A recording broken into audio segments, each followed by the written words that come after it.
तुझ सगुण म्हणो की निर्गुण रे, तुझ सगुण म्हणो की निर्गुण रे, तुझ सगुण म्हणो की निर्गुण रे, तुझ सगुण म्हणो की निर्गुण रे. सगुण निर्गुण एकू गोविंदू रे, सगुण निर्गुण एकू गोविंदू रे, तुझ सगुण म्हणो की निर्गुण रे, तुझ सगुण म्हणो की निर्गुण रे. अनुमानेना अनुमानेना अनुमानेना अनुमानेना श्रुती नेती नेती म्हणती गोविंदू रे, श्रुती नेती नेती म्हणती गोविंदू रे, गोविंदू रे, गोविंदू रे, तुझ सगुण म्हणो की निर्गुण रे, तुझ सगुण म्हणो की निर्गुण रे. तुझ स्थूळ म्हणो की सूक्ष्म रे, तुझ स्थूळ म्हणो की सूक्ष्म रे, तुझ स्थूळ म्हणो की सूक्ष्म रे, तुझ स्थूळ म्हणो की सूक्ष्म रे, स्थूळ सूक्ष्म एकू गोविंदू रे, तुझ सगुण म्हणो की निर्गुण रे, तुझ सगुण म्हणो की निर्गुण रे. तुझ स्थूळ म्हणो की सूक्ष्म रे, तुझ स्थूळ म्हणो की सूक्ष्म रे, तुझ स्थूळ सूक्ष्म एकू गोविंदू रे, एकू गोविंदू रे, तुझ सगुण म्हणो की निर्गुण रे. तुझ आकारू म्हणो की निराकारू रे, तुझ आकारू म्हणो की निराकारू रे, निराकारू आकारू एकू गोविंदू रे, आकारू निराकारू एकू गोविंदू रे, एकू गोविंदू रे, तुझ सगुण म्हणो की निर्गुण रे. तुझ दृश्य म्हणो की अदृश्य रे, तुझ दृश्य म्हणो की अदृश्य रे, दृश्य अदृश्य एकू गोविंदू रे, दृश्य अदृश्य एकू गोविंदू रे, एकू गोविंदू रे, तुझ सगुण म्हणो की निर्गुण रे. तुझ व्यक्त म्हणो की अव्यक्तू रे, तुझ व्यक्त म्हणो की अव्यक्तू रे, व्यक्त अव्यक्त एकू गोविंदू रे, व्यक्त अव्यक्त एकू गोविंदू रे, एकू गोविंदू रे, तुझ सगुण म्हणो की निर्गुण रे. निवृत्ती प्रसादे ज्ञानदेव बोले, निवृत्ती प्रसादे ज्ञानदेव बोले, ज्ञानदेव बोले, ज्ञानदेव बोले. बाप रखुमा देवी वरू विठ्ठलू रे, बाप रखुमा देवी वरू विठ्ठलू रे, विठ्ठलू रे, विठ्ठलू रे, तुझ सगुण म्हणो की निर्गुण रे, तुझ सगुण म्हणो की निर्गुण रे। अध्यात्म विश्व विज्ञान यूट्यूब चैनल पर अपने प्रिय मित्रों का हार्दिक स्वागत और समादर करते हैं। इसके पूर्व में हमने मराठी भाषा में त्रिपुटी तुकाराम महाराज के एक अभंग का रसग्रहण और उसका स्पष्टीकरण प्रस्तुत किया था मराठी में। अभंग था श्री संत तुकाराम महाराज का अत्यंत प्रसिद्ध ऐसा अभंग था, अणुरेणुया थोकड़ा तुका आकाश आये बढ़ा। किस प्रकार मनुष्य अपने स्वस्वरूप को जानकर और पिंड ब्रह्मांड की एकता करते हुए विराट हो सकता है, अखंड हो सकता है, सार्वभौम हो सकता है, एकमेव हो सकता है। और इसकी जो परीक्षा है वो केवल इतनी ही है कि सद्गुरु के द्वारा तत्वदर्शन प्रात्यक्षिक प्रयोग के माध्यम से हमें सर्वांग योग, दिव्य चक्षु, दिव्य दृष्टि प्राप्त हो। और वो दिव्य दृष्टि प्राप्त होने का लाभ इतना विराट है कि उसका वर्णन करते करते कितने एपिसोड्स बन जाएंगे, लेकिन उसमें के महत्व के जो लाभ है, जो संपूर्ण मानव जाति को, यच्चावत जीव सृष्टि को उपकारक कल्याणकारक है, वे अवश्य ही नमूद करने योग्य है। सबसे पहले तो हमारा जड़ और चेतन, इसका विवाद समाप्त हो जाता है। जो जड़ है वही चेतन बनता है और जो चेतन है उसे थोड़े समय के लिए जड़ होना ही होता है। जड़ चेतन ये सतत चलने वाली प्रक्रिया है और इसको अध्यात्म विज्ञान के द्वारा जाना जाता है। उसके अनंतर सर्वांग योग दिव्य दृष्टि से क्या होता है, तो सार्वभौम सिद्धांत ध्यान में आता है कि विश्व में कोई भी किसी भी मत पंथ संप्रदाय का स्टैंप लगाकर नहीं आता। परमात्मा सबको एक जैसा ही निर्माण करता है। उसकी चक्की में कोई भी लाभ, प्रलोभन और जिसे कहते हैं दहशत नहीं है। वो स्वयं निर्णय लेने वाला स्वयंभू विश्वनाथ विधाता है। ये विश्वरूप ही विधाता है। ये जान लेने पर फिर हमारा जो भेदभाव का, द्वैत का व्यवहार है वो समाप्त हो जाता है। और तीसरा लाभ ये होता है कि मैं जो क्षुद्र था, जो वासनाओं के पीछे अनंत जन्म से भटकता हुआ अब इस नरजन्म में हूँ, वो आत्मा परमात्मा का साक्षात्कार करके परमात्मा रूप ही हो जाता है। ये जो अंश है वो अंशी को प्राप्त करके अंशी में ही लय को प्राप्त होता है, क्योंकि वो अब अलग नहीं रहा, जुदा नहीं रहा, वो एक हो गए। क्योंकि जैसे शक्कर का एक दाना और शक्कर का ढेर, जब हम इस दाने को शक्कर के ढेर में डाल देंगे तो वो शक्कर रूप ही हो जाएगी। दाने के रूप में अलग थी तब भी वही थी, उसकी मिठास, उसका गुण, उसका स्वभाव वही था, लेकिन अपने आप को एक दाना मान लेने से वो व्यष्टि अहंकार में लुब्ध हो गया और देहाध्यास, देह भाव लेकर जीने लगा।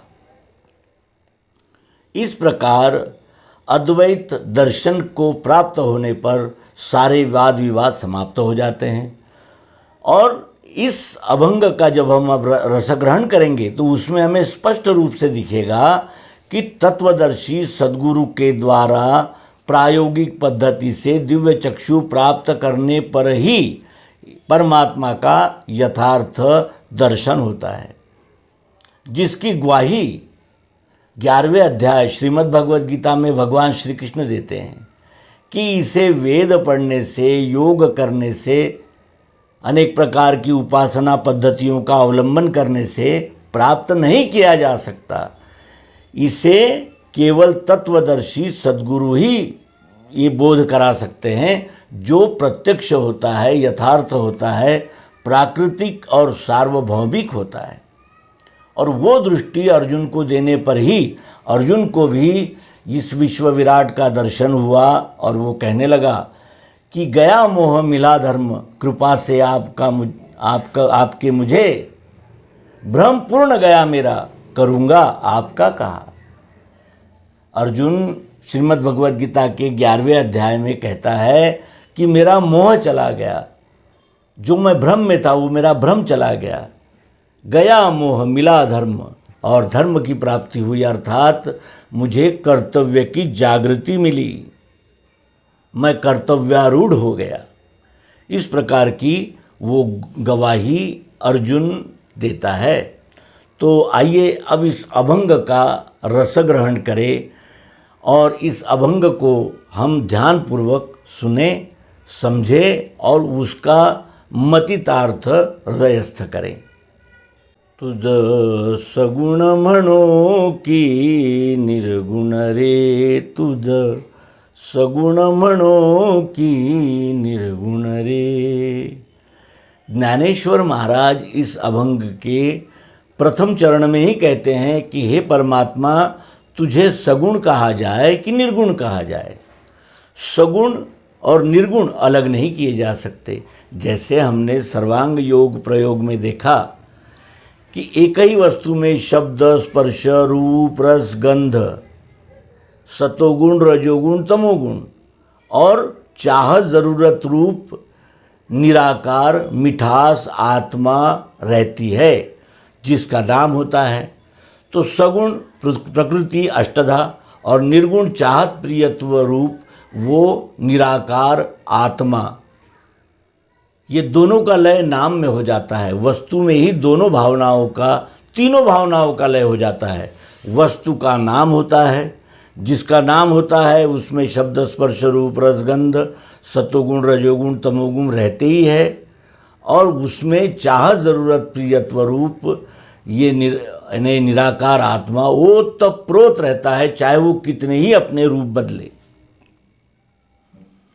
इसीलिए यहाँ ज्ञानेश्वर महाराज, ज्ञानेश्वर माऊली कहती है कि तुझ सगुण म्हणू की निर्गुण रे, सगुण निर्गुण एकु गोविंद रे। तुझे सगुण कहें कि निर्गुण कहें, क्योंकि सगुण और निर्गुण का लय नाम में होता है, वस्तु का ही नाम होता है। यानी तू सगुण और निर्गुण संयुक्त है। अनुमाने ना, इन्हें अनुमान नहीं किया जा सकता, अनुमान नहीं लगाया जा सकता। क्यों? क्योंकि अनुमान लगाते लगाते श्रुति नेति नेति म्हणती गोविंद रे। अंत में श्रुतियों ने नेति नेति कहा, नहीं जानते, नहीं जानते, इतना ही जानते थे, इसके आगे हम नहीं जानते। ऐसा श्रुतियों ने उस गोविंद रूप परमात्मा के लिए कहा। क्यों? क्योंकि परमात्मा का अनुमान नहीं हो सकता, उसका साक्षात दर्शन हो सकता है, और साक्षात दर्शन होते ही फिर मैं और तू, ये दोनों भावनाओं का लय हो जाता है। तुझ स्थूल मणु की सूक्ष्म रे।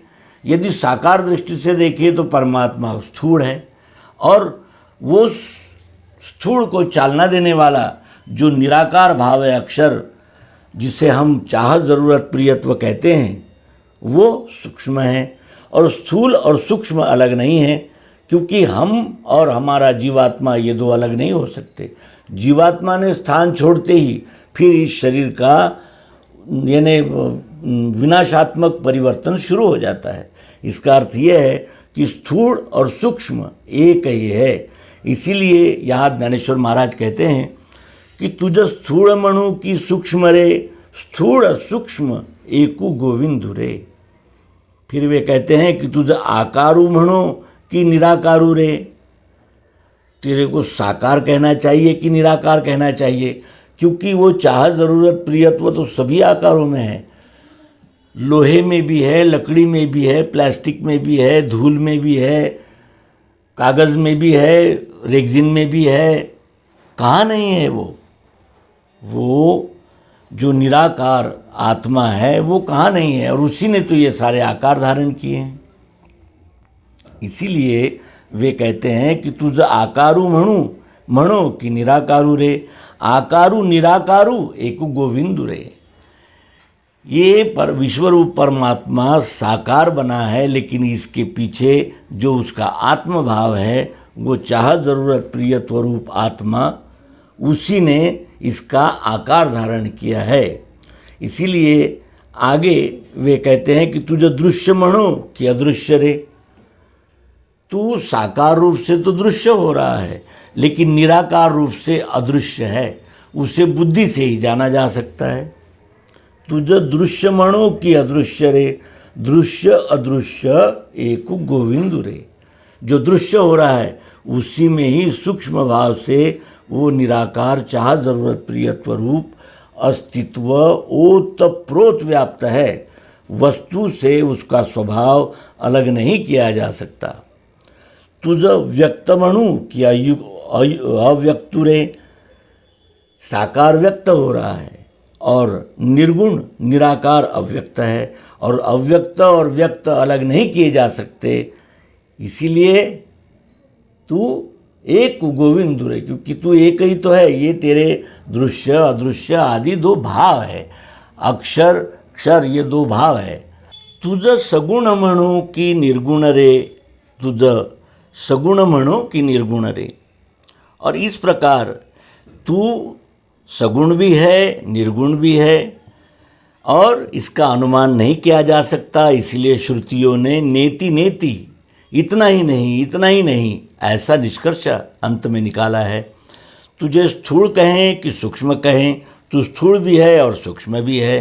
तुझे आकार साकार कहे कि निराकार कहे, तू साकार और निराकार दोनों हैं। तुम्हें दृश्य कहें कि अदृश्य, क्यों? क्योंकि दृश्य और अदृश्य तुम एक ही परमात्मा हो।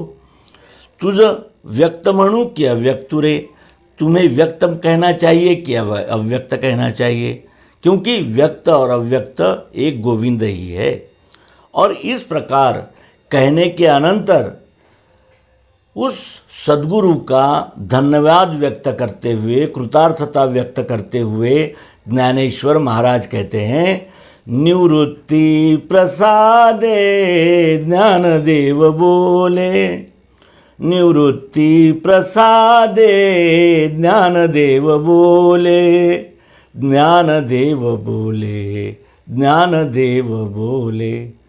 बाप रुक्मा देवी वरु विठ्ठलु रे, बाप रखुमा देवी वरु विठ्ठलु रे, विठ्ठलु रे। तुझ सगुण म्हणो की निर्गुण रे। ज्ञानेश्वर महाराज कहते हैं कि मेरे सद्गुरु श्री संत निवृत्तिनाथ महाराज की कृपा प्रसाद से, ज्ञानदेव कह रहा है, ये उनकी कृपा है कि मुझे दिव्य चक्षु देकर प्रत्यक्ष परमात्मा का दर्शन करा दिया, जिससे ये मेरे सारे संशय भ्रम समाप्त हो गए। अब मैं सगुण और निर्गुण एक में ही है ऐसा जान सका हूँ।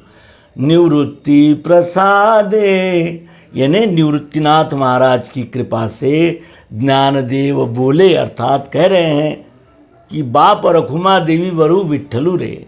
बाप अक्षरात्मा और माँ प्रकृति, बाप रखुमा देवी, और ये दोनों इकट्ठे हैं और वही विठ्ठल बन गया है।